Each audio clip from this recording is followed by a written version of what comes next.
Hello, everyone, and welcome to the Legal Karma podcast. I'm your host and founder of Legal Karma, Corey Kelly. This podcast isn't meant to be another legal tech updates podcast. Oh no. During our show, we'll bring on a variety of legal professionals to unpack how they're leveraging tech to scale their social justice work and close the accessibility gap in law. We'll also feature other great tech leaders from the industry who are using their software for good. Because at Legal Karma, we believe tech is poised, and in our opinion, obligated to make an impact. We're glad you're here.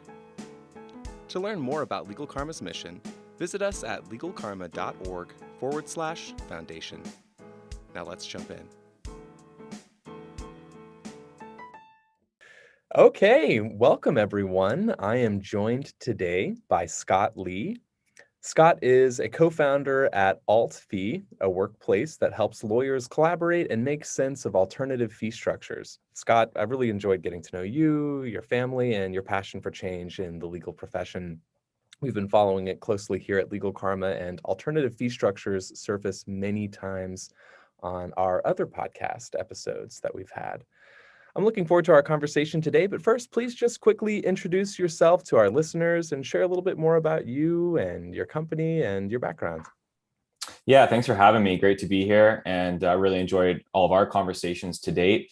And I have listened into some of your podcasts before and can certainly resonate with a lot of the themes that run through strongly through those podcasts. I'm sure we'll be fairly similar here today in terms of my beliefs and what we're up to over at AltFee. So I'll give you the brief history of Scott Leigh and legal. I finished up law school here in Canada in 2014 and moved back to Vancouver and got right into the practice at my dad's law firm. And so I practiced primarily corporate, mostly focused around M&A for about 6 or so years. And then kind of beginning of last year, right before the pandemic came around, I was off on a trip with my spouse and our young daughter and was kind of interested in what was next. Wasn't sure if practice full time was it for me. And as I came back into Vancouver, a little bit forced because of the pandemic, my dad, who has had a law firm that I've been a part of all those years, was interested in what was happening in the world in these uncertain times and had always thought about the idea of doing more alternative fee arrangements and kind of made the call, literally coming back on the plane ride from his trip to say, let's provide certainty for all of our clients during these uncertain times. And it was a big, bold statement. And we went from there and started to develop a bit of a plan around it for his firm, first and foremost.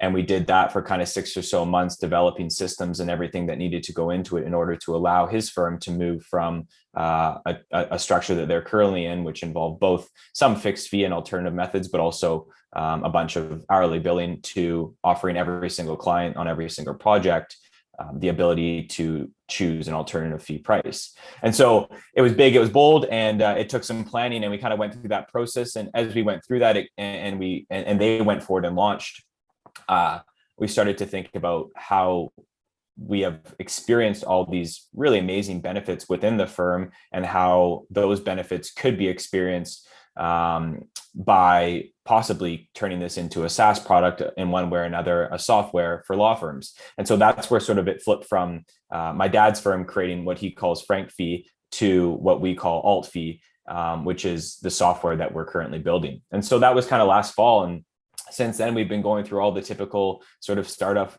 phases, from all the research we can do to make sure we're onto something, having a bunch of conversations during all these times with people in our networks, to designing and now building this thing, which is the current phase that we're in right now. So it's been an amazing journey and lots of learning, but stuff that we're really excited about over at AltFee.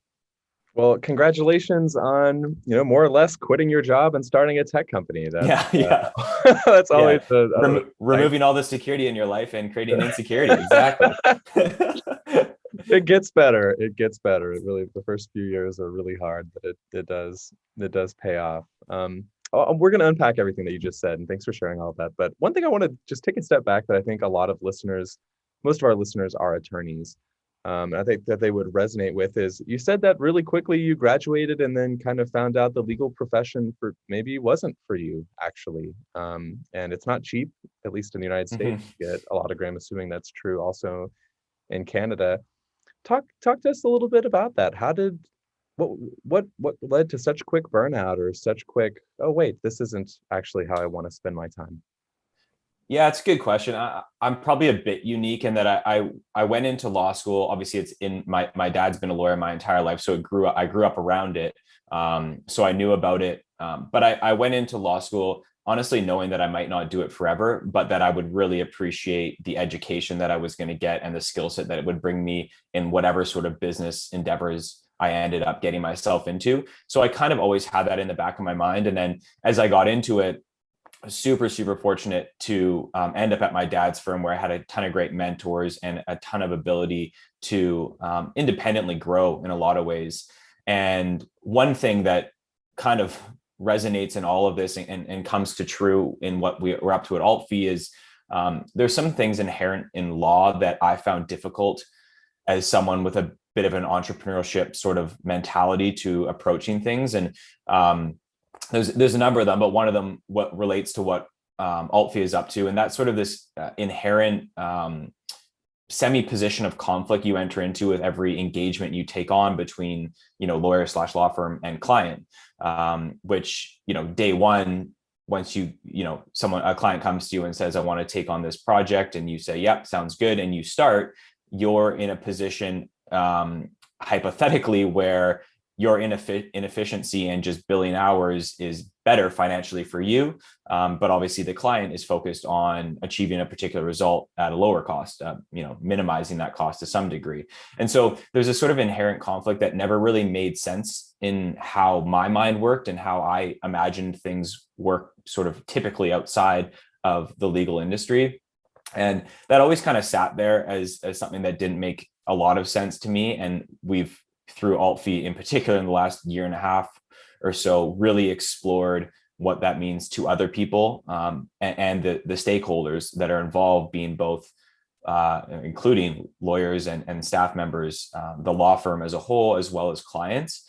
And so it's probably a question that I could answer for a long time, but there are a few things sort of inherent in the industry which kept making me think of maybe other ways to do it, more innovative ways to take on and approach these challenges.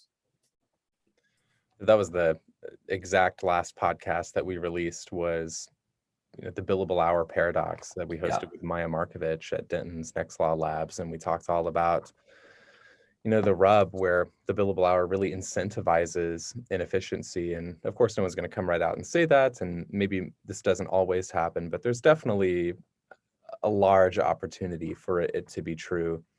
And my personal belief, and why one of the core tenets that we built Legal Karma on, is the legal industry needs to align the financial goals of their law firms with the financial needs of their clients. And people who do that are going to win capitalism. That is how capitalism is won.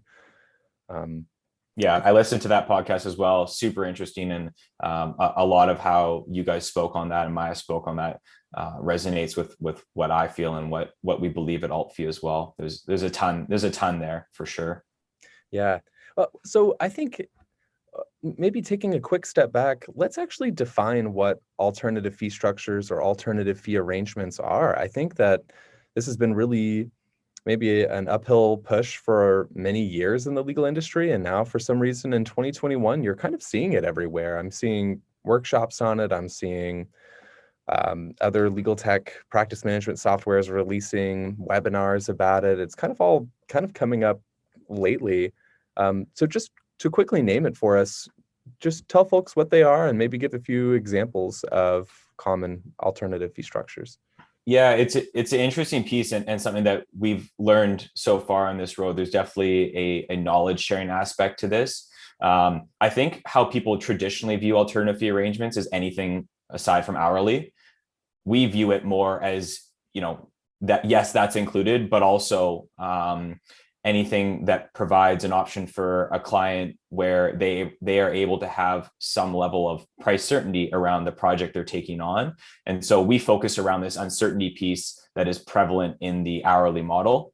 And so the most classic example and where people kind of automatically tend to go to is sort of a fixed or flat fee, which we probably don't need to define too closely, but that's sort of a classic example. Some of the other ones that I think are important and continue to grow and be explored are things like a success fee, where you might take a percentage. If you're helping a client sell a company, you might take a percentage of the sale price, for example. Periodic fees, or sort of like more subscription style, where it might be a monthly fee, or a quarterly fee, or a weekly fee, or a daily fee, whatever it is that makes sense for the project you're tackling. Phased or staged approach, where you kind of have a selection of various phases you're going to be hitting, and you're compensated based on accomplishing phase 1, phase 2, phase 3. It's becoming a particularly popular one in litigation because of the clear phases that you go through. And I mean, the truth is there's probably like 10 to 15 of these that are really common. But what we've learned in exploring these both ourselves and talking to people is there's literally no limit on the customization you can do to these for the project you're taking on. It's kind of one of the cool things, and one of the things that really rewards people who are spending the time and effort to learn and to think on it, is that you can combine a lot of these in different ways to make it fit for whatever project you're taking on. So something I think that lawyers resonate with is they like the billable hour because it's simple and it's defined, and lawyers don't have, I don't know, like robust financial forecasting. And I think that doing things like alternative fee arrangements really let them do that. It starts letting them play with predictions in new ways. And lawyers didn't go to school for that. They went to school to be great lawyers, not business individuals. So how has that been? And what's your perspective on that as an owner at an alternative fee arrangement startup? When you're trying to convince lawyers to do this, what are the rubs that you're hearing? Yeah, it's certainly true, right? Often the easier option is just to say, let's go, here's my hourly rate, let's go, and just start working on the project. That's at times the easier, but it's often not the healthiest decision for future relationships as well, right? The idea of I always view it as like front loading what can be difficult conversations for a lot of people, right? Talking about money, talking about fees can sometimes be difficult, but if you do that on the front end, you're going to save yourself so much on the back end, both in terms of not fun conversations over fees at the end. And when you talk about predictability for from a financial perspective, to have to write off X amount of dollars often on your projects is not a very good way to predict sales and revenue and all that kind of stuff as you go through the process. And so, yeah, it's an interesting piece that we toy with a lot, because the idea of using alternative fee arrangements, it's not always going to be the easiest, but the reward of going down the path is super, super interesting, and something that we've seen firsthand, ourselves and also with others, that can be beneficial in so many ways that you might not even be thinking about up front. And, things like, team member happiness by having conversations up front and not having those difficult conversations. Collections, you're determining a fee up front. You don't have to have as many issues on the back end collecting. So there's all these sort of ancillary benefits that come with this that might not be top of mind when someone just mentions the idea of alternative fees, but I think are really they're real. Like, we've felt them, we've seen them, and we hear other people talk about them. They're very real in the alternative fee world. So your father's law firm went through this really recently. This isn't something that they've done for the last 5 years. This is something they've maybe done for now a year or a little less than a year. What was that like at the firm when you rolled out the transition internally? How did, there was such a time of uncertainty. How did the rest of the attorneys on staff and everybody respond when, the owner kind of came out and said, hey, we're about to turn this on its head and do our financial model an entirely different way? Yeah, it was interesting for sure in a lot of ways. So at the time this was happening, the firm as a whole was probably doing, let's say 50% or so already with alternative fees, just because of how things have naturally flowed. So it wasn't like this totally foreign concept within the firm, which helped, sharing the message to staff. And for sure, like anything, right, is change. Change is sometimes hard for people. Sometimes it's exciting for people. And there was probably all those emotions happening. And it wasn't like an instantaneous, okay, we got it and things are perfect. There was a learning curve that everyone went through, but it's really interesting to see how it's played out now. That would have been sort of August when it officially rolled out, to now where we're coming up to a full year of them doing this. And one of the things I've really appreciated, I've sort of continued on to help them manage the systems we've developed. So I continue to hear the stories and hear what's going on, is the personal growth that's happened and the like personal excitement around it from all staff members. This isn't just a lawyer thing. This is all staff members. Everyone in the team, I would say, continue to be at Digby and Lee and Company as important. And I think in other firms actually increase their value to law firms through this, because, something like resource allocation, who's going to take on certain projects becomes even more important when you actually care about efficiency. And overall, to answer your question, incredibly successful, incredible amount of excitement and enjoyment for the journey, right? Like they've really enjoyed the change and being a leader, in our local network, our local community, at least, to be pushing forward with this concept that people really, you can really feel good about. I guess I'll say that, right? As an individual, you can really feel good about being a part of that. So I've got a lot of questions about this transition at your firm. Is that okay? Yeah, of course. So how did clients take it? So when, you had clients for a long time, it sounds like some of them that was not a total new introduction, because you said half of the revenue had maybe come from some of these. But when the firm made that, you called it a bold statement earlier, and you said, hey, we're transitioning all of this. And you also kind of stood on top of it with maybe unprecedented times with COVID. What was the response from clients? Yeah, it's really interesting. If you ask my dad that question, I think he would say he has not had one like true negative response to him offering an alternative fee pricing structure in one way or another to clients. And, there's some people that will certainly be just used to, the hourly model. They may be totally accepting how that works and the functionality of that, and that's okay. But a large majority of the clientele are super excited about the concept and what this can bring to them.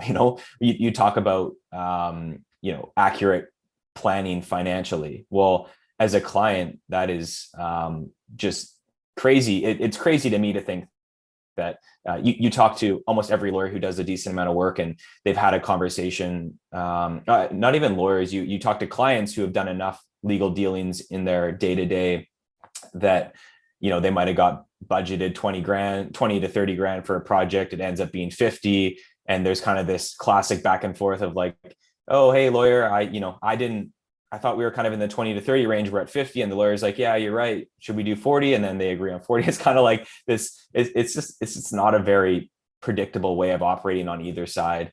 And so, coming back to your question, it's been super positive. And that was an influencing factor in my dad making the decision to move that direction, was kind of a continuous growth in push from clienteles for other ways of pricing things, not strongly, but interested in what those other structures might look like.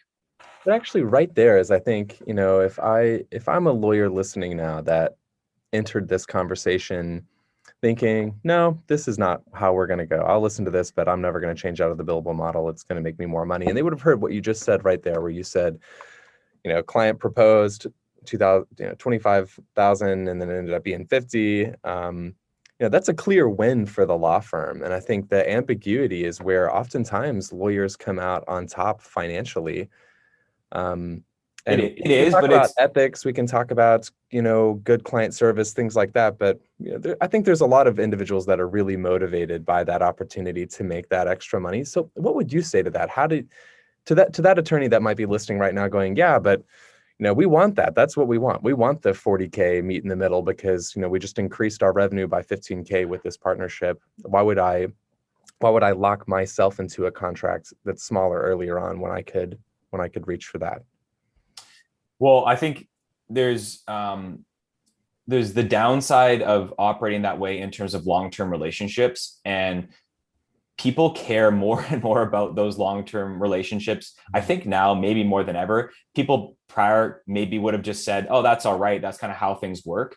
It's just not the case anymore. There's too many options out there for people to continue to explore. There's too many ways of sharing experiences with your network, good and bad, that will help or hinder a law firm's ability to grow. And so it's if your mind operates that way, where you truly view that as a win, I think it's a short-term win. You might win right now with a couple extra bucks in the bank account, but I don't think you win in the long term when relationships really matter. At the heart of a good law firm, lawyer, and client relationship is trust over time. And to me, even just me personally, that's not a trusting relationship. That's not the start of a trusting relationship to me. Nice. So pivot the conversation kind of back to your own transition into rolling out alternative fee arrangements. So you said there was a lot of excitement, a lot of good feedback from clients. What were some of the challenges that, you'd mentioned? Yeah, it's not like it was perfect, and change management, things like that are never perfect. But what were some of those real rubs that you ran into? And maybe, if you could bucket them into some, like big statements, like, like I'm trying to give our listeners pitfalls if they're thinking about doing this. And in a second, we can talk about, what are the early steps and how do we actually roll this out and do it successfully. But, hindsight being 2020, looking back on it, what would you do differently? In terms of Digby Lee and Company? Mm-hmm. Yeah. Well, I'm not here to push AltFee, but I think what we are creating at AltFee can be a really helpful tool to go along with this. And so we can chat about that separately, but that concept is really important in what we're doing here. And so what I'm talking about in terms of implementation of alternative fee arrangements, there's a number of things you can do. And it's not necessarily things that Digby Lee and Company didn't do, but it's a combination of maybe things that either could have done better or that they did and have worked really well. I think there's some real keys here. One is a challenge for sure as part of this, and that's really healthy and upfront conversations with client around scope. And so it's, again, some of these conversations can be hard. And when you have the mentality of like, my time is money, if that's actually how you view things, it becomes difficult to invest early, even if you don't get that project, to invest early so you understand what you're getting yourself into, so you can accurately collaborate with the client and agree upon price that aligns with value, aligns with the resources you need to put towards it, all that good stuff. And so scope is a big one. And a little trick with scope that we found is quite helpful is when you describe what your scope is, whether you have a formal engagement letter, an email, even conversation, if that's how you do it, don't be afraid to also explicitly include what's not included in the scope, if that's easy enough to do, because that creates a very clear boundary of what I'm doing, what I'm taking on, and what I'm not. And so it's kind of one little snippet that has come up that's been helpful. Ongoing communication with the client, huge. Not surprisingly, but communication, like I talked about at the early phase of scope and setting fees, but also as you go throughout the project, if things are clearly heading in a direction that was not anticipated by both parties, continuous communication around that is really, really important. Resource allocation, I mentioned this before, but this idea that actually we can be efficient and we should be rewarded for being efficient, and we should plan to be efficient as we go and attack a project. The traditional mentality of having sort of a siloed approach of like, this is my client, this is my project, I'm going to try and get my 12 hours in for the day or whatever it is. doesn't necessarily function as well when you're using alternative fee arrangement structures. So getting the project at whatever stage it's in the right person's hands is really, really important. Sorry, I have a couple more. These are kind of quick hitters, but continuous learning is another one. One piece that when we rolled out the system at Digby Lane Company, which we were really, really focused on, was this idea that you can't just go and do it and then forget about it and move on. Like, you can't just complete a project and then be done with it. It's really important to reflect, and whatever you've learned from that experience, good, bad, whatever, find a way to incorporate that back into your system. So when you go and do this again, you're not going to be caught up making the same mistake or having that same piece of learning or whatever the case is. So that was a really big one. And this is kind of a bit more global, but making sure you have a system, kind of slowly formalize that system so all these things are happening kind of naturally as you take on projects, ensures the longer term success.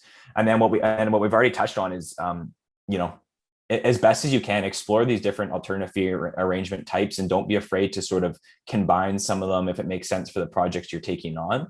So, there's maybe a few things that come top of mind that are things that we've considered and that we've worked on as a whole to help sort of give yourself a really good chance of success as you sort of transition and start to try out some of these alternative fee arrangements, or just move to more of them if you're already doing them.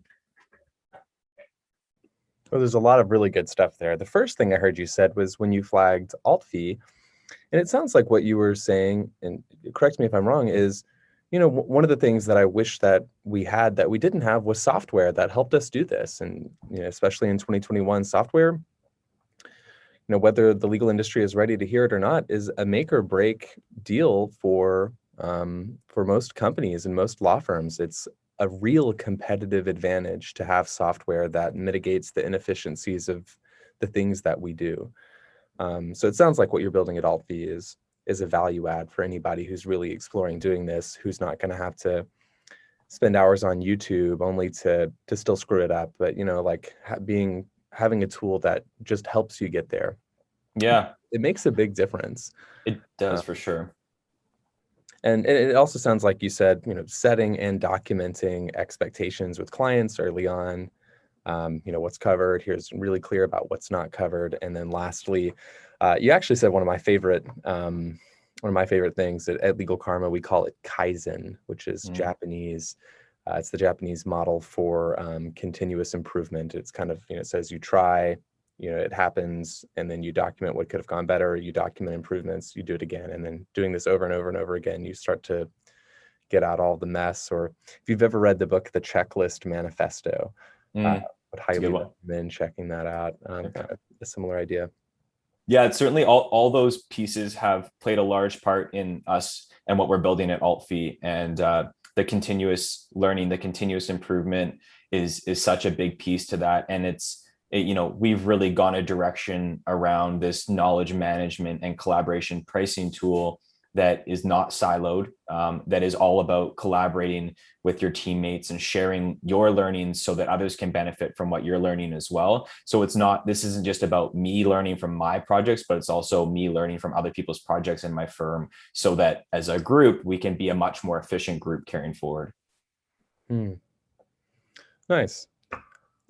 So what about scaling? I think that's where, to me, this is the future of the legal industry, is alternative fee structures mixed with productization tools that help law firms scale and operate with the power of software companies. That's got to be it. How has this helped your firm and your family's firm scale? Did you see an actual difference in revenue stream where you could take more on? Did that happen, or did it kind of stay the same? Yeah, well, that's obviously the longer term goal of all of this, right? Is one of when you speak about some of the things that maybe I didn't love about the legal industry, was the only way to scale traditionally was to just hire more people. And that's not the easiest thing to do. And that's not necessarily a way to, in my mind, to, have longer term success. And so I think I agree with you. I think the combination of technology and software creates an ability to scale in different ways. And it also creates ability to hire in different ways in terms of who you're hiring, the types of people you're hiring, and all these happy balances between the human element and the technology element, and marrying those in the best way possible to sort of maximize what you can do. And so, something like what we're trying to build here at AltFee, we certainly believe is part of the overall plan of allowing scalability. There's a lot to that. Like, this isn't magic, but there's a lot to that allows it to happen. And we certainly are trying to play a part in allowing law firms to do that. And, when you have an hourly model, you're obviously fixed to the amount of hours that you can work in a day. And that limits your scalability, and anything outside of that is going to give you an opportunity to scale better, no matter what, right? When you're not fixated to time, you're going to have an opportunity to scale better. Yeah, nice. I agree with that. And, that's part of why we built Legal Karma here, was to, we don't do any of the legal expertise. We don't bring the documents to the table. We also don't help you do the fee structuring, which is why you and I have had such great conversations. Legal Karma is all about client success and actual fulfillment. So some of the no-code software that helps you productize. And I think it's holistic, and even that's not enough. I mean, you still need marketing, and you still need, it's a business. And when law firms learn how to operate like software companies and kind of push away, I talk to so many law firms that really are trying to say, like, we want one tool that does it all. I'm like, well, good luck. Don't we all? Well, it turns out I'm a software owner, and there's no one tool that does it all for me. And if there's no tool that does it all for the actual people who build software, there's not going to be one for an ancillary industry. I'm looking at my tabs on my laptop right now, and I've got 20 tools opened right now that I look at every single day. Like, there's no one size fits all. And it's push is going to come to shove. Capitalism is going to work itself out, because the lawyers who seek out software like AltFee, like Legal Karma, like these other innovative softwares, they're going to have the competitive advantage, and the others are going to realize it later on and probably catch up, but not going to make as much money as they could have. And that's just the truth of we've certainly seen a trend, which is really interesting in terms of the types of hires happening in more of the, mid or larger probably firms, but positions that are, focused around technology, or just not lawyers taking, putting a different hat on and being that person, right? They're starting to approach it in more of a traditional business perspective, with getting the different people on board that, have sort of niche skill sets and can bring different things to the table. And a lot of that's wrapped around technology 100%. So I don't know about you, but we're certainly seeing those types of hires happening in sort of the mid or bigger size firms a lot more these days. Yeah, absolutely. Going in the right direction. So I'm curious, one of the first things that we talked about during this call was that this has been bubbling up for a long time, alternative fee structures or arrangements. And now seemingly in 2021, it feels really, really, what's the word, ubiquitous. Like, everyone's kind of talking about it. And I mean, and AltFee, here you guys are, a company that's all around this. Why now? What's changed? Why all of a sudden, been pushing this boulder up for a long time, and all of a sudden it's getting attention? What's different? Yeah, I mean, there's probably a ton of factors going into that, but I think it's a lot of it around client-driven interest, right? There's so many ways of sharing. The legal industry. I can't remember the number, but it was, I think the CEO of Clio had some number about, the first 6 months of the pandemic was like 10 years of tech adoption or something like that in the legal industry. And so I think, from the different stakeholders that are involved, from the lawyers and the law firms and the team members there to the clients, all of these people are having more access, there's more information to all these things, and it's becoming more prevalent and more accepted generally, like just technology generally. We've been forced into it in a lot of ways that I think it's sped up opportunities in all these other niches within it, whether it's AltFee, Legal Karma, these sort of things that we're trying to build out here have a real opportunity. And when we went to start doing this, whatever that is, a year and a half ago, everyone had heard of alternative fee arrangements. It's been talked about for a decade or longer, but it's never really worked its way into being a core piece of what people are up to, across the board. And, we knew at that moment that we were entering these uncertain times, and that this idea of certainty for clients, I mean, you guys talk a lot about access to justice and the crazy percentage of projects that just don't get help with. And it's pretty unbelievable to think that's the case in this day and age. I think it's a combination of a lot of these factors, a lot of information that's available to people, that's all coming together in a time where, people kind of want the opposite in a lot of ways. I agree. And we always call it access to justice. And something that I'm on a mission to is also say, like, lawyers are capitalists, and they went to school with looking for the opportunity to make a great financial future for themselves. And this large portion of Americans, or these large portion of individuals who are not getting served, it's not like they don't have cash. Like, they have cash and they want to spend money on this issue, but it just can't be $1,000 for a contract that they can get for free online, and then also an unknown amount of billable hours to follow up with.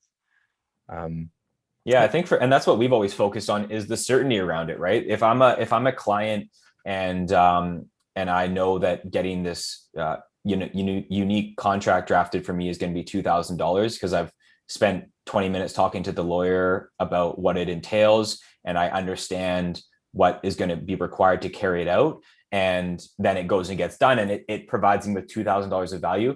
No matter how they carry it out, that aligns, right? Like, that makes sense. I know the number going into the project, they're going to be able to go carry this out and deliver it to me. And I'm going to get $2,000 of value out of it. Then everyone's walking away having a viewpoint of that was a successful, transaction, relationship, whatever. And I think, that's the goal. That is the goal that people should head towards, whether you're doing the simplest of projects or the most sophisticated of projects. That ultimately should be how you want to be ending that project. Mm-hmm. On the note of why this is surfacing so much now, I think another important piece to bring here is the changes that are happening in Arizona and now potentially in Florida, that's a big one. Arizona was, they went right into it, but Florida jumping on this is also significant. And for listeners who maybe don't know what I'm talking about, for the first time in states like Arizona, Utah, Florida, there are many others that are about to roll something like this out. They're exploring non-attorney ownership of law firms. And I think that's one of the final thresholds that's been keeping innovation and capitalism out of law firms. I think in the next 10 years, that is going to fundamentally shift this industry. And I think maybe this is another reason that alternative fee structures are happening. I know Rocket Lawyer, for example, just launched a law firm in Arizona. That's huge. They're going to be having, their whole business model is alternative fee arrangements. And they have the software to back them up. And that's that competitive advantage that I'm referring to every time I say that. We're getting close to the end of our time here. Maybe one of the last questions I have for you, Scott, is if listeners wanted to get started. I remember you with alternative fee arrangements, you had said that your family's law firm had, it wasn't, you didn't just go 0 to 100. It sounded like there had been some buildup into that.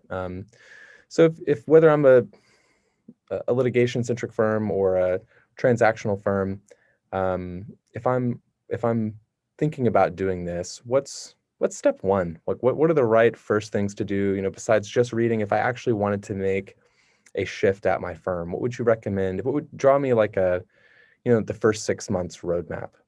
Yeah. Well, hopefully AltFee can play a part in that at some time in the near future, because I think the piece that we're trying to bring to the table can be really helpful when you're starting as sort of day one to start building a system around it. But what I think what you want to do when you're kind of moving towards that is you have to start somewhere, and you kind of have to just try it. If you've never done it before, you have to try somewhere. And what you can do to sort of set yourself up with your best chance of success in those early days is go back to historical similar types of projects that you've done and try and do your best to understand what went into those, from a resource perspective and all that. Obviously, fees tie into that. And then you have to start somewhere, and you have to start trying it.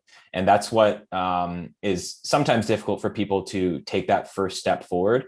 But you have to have the conversation with the client, have a conversation with them about what this project means to them, the value that it brings, agree upon a price, and then go tackle it. And then tackle it in a way that you believe you can maximize efficiency while delivering the highest end product, and then go carry it out and make sure once you're done completing that project, you sit back and reflect on the experience.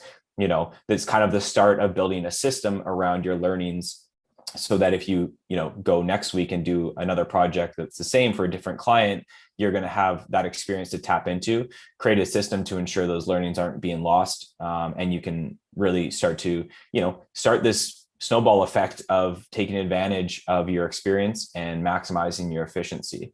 I think some of the pieces I talked about earlier in terms of implementation all tie into that, right? There's not necessarily any magic trick to make it perfect, but I think taking that first step and giving it a go, obviously doing your research around the different types and the different ways you can go about it is going to be helpful, but ultimately taking the plunge and trying it out and making sure you learn is going to give you your best chance of success in those early days. Great. We'll wrap here. Thank you so much for being on our episode today, Scott. If listeners want to learn more about you or AltFee or just connect with you, where should they go? Yeah, probably best is just to search my name on LinkedIn. Scott Leigh, Leigh is my last name. AltFee, you can find us obviously our LinkedIn page. Our website's altfeeco.com. We have a newsletter you can follow along there as we continue our journey. You can jump on board and hear what's new. But yeah, happy to connect via LinkedIn with anyone that's in and around the space or interested in what we're up to or what's happening in the industry. Always like chatting with like-minded people. So definitely feel free to reach out. Wonderful. And if you're a first-time listener here, welcome. We're delighted that you tuned in. If you'd like to learn more about Legal Karma's products or our foundation, please visit us at legalkarma.org. And if you're interested in being a guest on our podcast and sharing more about your great work, you can always reach me at Corey, that's Kory, Corey, at legalkarma.org. Thanks for tuning in, folks.